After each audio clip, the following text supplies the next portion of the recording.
আসসালামু আলাইকুম ওয়া রাহমাতুল্লাহি ওয়া বারাকাতুহু। সম্মানিত মুসলিম উম্মাগণ, আমাদের সবাইকে সারা জীবন প্রতিটি মুহূর্ত পর্যন্ত স্মরণ রাখতে হবে যে এক মুসলিম আরেক মুসলিম উম্মাদের সালাম দেওয়া সুন্নত, আর সালামের জবাব দেওয়া ওয়াজিব। এক মুসলিম আরেক মুসলিমের সালাম বিনিময় করা, জবাব দেওয়া হলো একে অপরের জন্য দোয়া করা।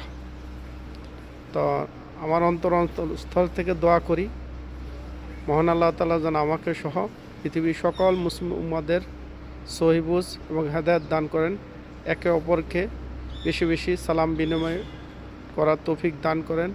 পরিচিত হোক কিংবা অপরিচিত হোক, কর্মচারী হোক কিংবা মালিক হোক, রাজা হোক কিংবা প্রজা হোক, সবার ক্ষেত্রে একে অপরের সালাম বিনিময় করা উত্তম।